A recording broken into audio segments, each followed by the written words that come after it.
All right, well, it's, I think, April 10th. I've reassembled everything with the fuel injectors. Well, let's give it a try. Spanning the globe to bring you the constant variety of sport, the thrill of victory.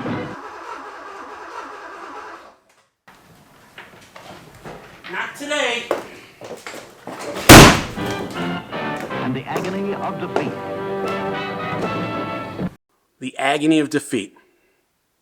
That famous ABC Wild World of Sports quote could not be more true in my case. I had hoped this video would be a combination of replacing the throttle cable as well as how to do the fuel injector replacement and wiring in a 1985 Porsche 928 S3 32 valve. Unfortunately, something in the process of me changing out the fuel injectors now has the car in a no start situation, and I've been trying to troubleshoot that, but at some point you have to cut bait and create another video. Once I figure out what's going on with the fuel injectors and or the computer system on the car, I will provide a video update on that, as well as the combination of those two things. Has it improved the performance back up to when the car was new? For now, this video covers how to replace the throttle cable in a 1985 Porsche 928 S3. Now, keep in mind, the S3 is one of the rarer versions of the 928, in that for 1985 and 1986, this was a USA only car, and the linkage is a little bit different. So in this video, I'm going to show you how to easily remove and then subsequently install a throttle cable on a Porsche 928 S3. Stay tuned.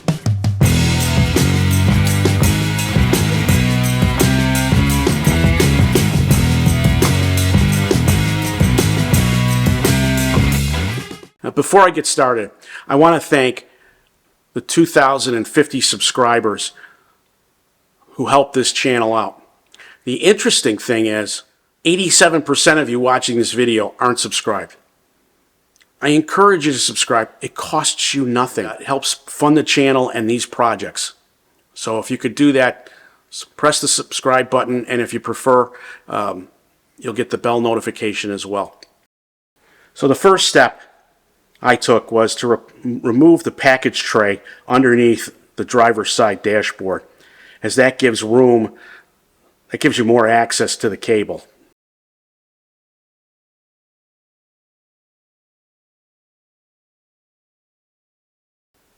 You can see my dashboard recovery. I haven't filled a couple cracks in. That will be a future episode. Once I did that, there's a clip, and unfortunately I didn't move the camera angle correctly, but there's a clip that holds the accelerator cable. And you need to push that with a flat blade screwdriver, and that clip will come off. And I just threw it on the ground. And you see the linkage arm is now loose as I pull it away. So in this shot, I'm removing the clip. There's a small clip that holds the arm of the gas pedal to the linkage. You need to remove that clip so that the ball joint will come off. And you see that small clip, don't want to lose that. And then you can just use a flat blade screwdriver again to remove the linkage, and now the gas pedal's free. This next shot may make some people queasy, but you'll see down the road it makes the job a lot easier. And here it is. I'm using wire cutters to actually cut the cable. The reason for that is I realized it was going to be a lot easier to pull the cable out from the inside the car if the ball nut that goes onto the accelerator carriage was cut. I could easily pull it through. So once I cut the cable, it was a matter of pulling the linkage out from the car and pulling the cable through. Very easy job once you do that, by cutting it that way.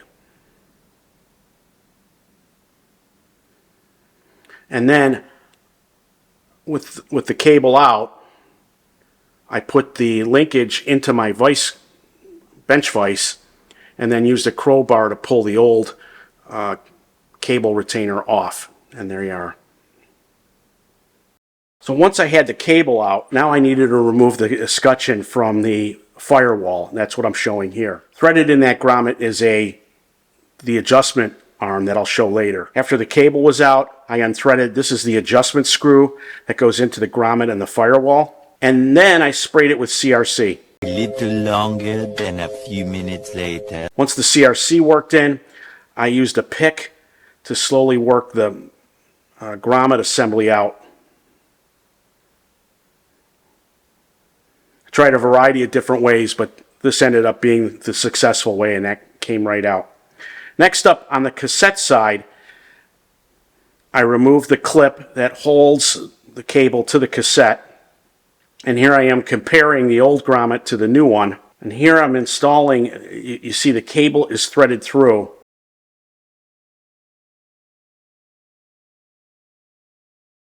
Before I started putting the grommets in, I have a product that I've had for probably close to 10 years now. It's Napa's Sill Glide. And this is a nice, it's probably just Vaseline, or very close to it. But this is a nice thing for lubricating rubber parts, eliminating squeaks in dashboards, all kinds of stuff like that.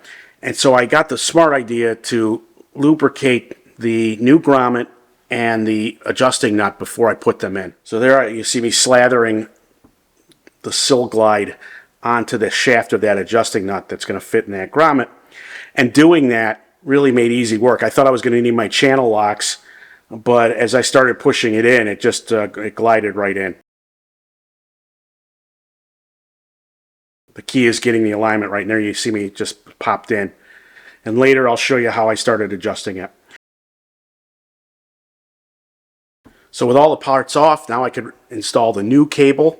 Here I am routing it through the engine bay and putting it into the holders that hold the transmission kick down and the cruise control cable that goes into the cassette. That's slightly out of the shot here. There I moved the camera. And here I'm threading it through, but I'm not connecting it yet. And I'll explain why here in a minute. Just a matter of getting the boot. What I'm doing here is feeding the boot through the hole. And then I wanted to put the clip back in so that it would hold the cable in place while it was inside the car.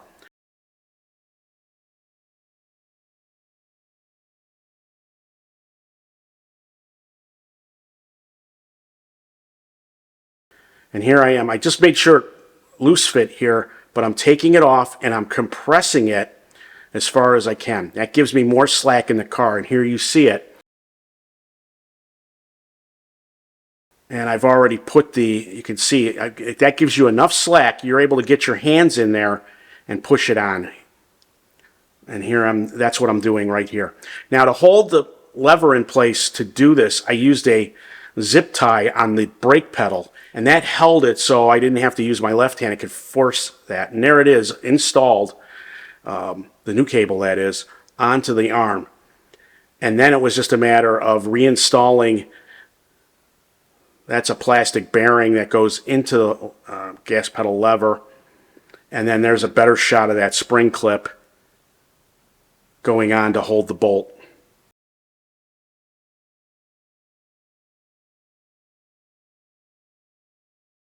And now once I had that done, it was a matter of adjusting the cable. There's a lot of confusion on these S3s, but this is, in fact, I'm going to take down an earlier video because this is how you really adjust it. For now, I'm putting it all the way back, and then once I can get the car started again, I'll be able to adjust the throttle better, but I really can't do that with a non-running engine.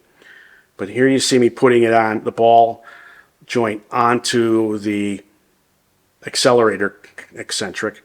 And then theoretically, I've tightened this up, but this is how you tighten or adjust that nut that goes into the grommet to give you a little less, to give you more tension on the cassette at the front of the engine. At least that's how I think it works. I will find out once the engine is able to run again.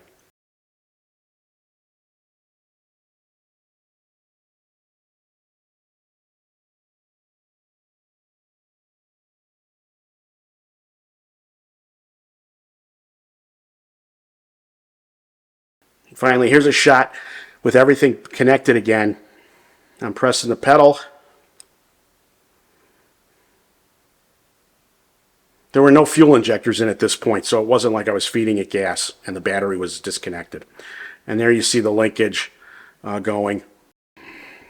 It was a small part of what I've had to do over the past 2 weeks. But now you know how to replace the cable. I would think this is similar for the other cars, however, depending on your model. But you get the gist of how to get it through the firewall, connect it easily, and connect it back to whatever induction system you have on your 928. So now my personal hell over the next few days is trying to figure out why the car won't start.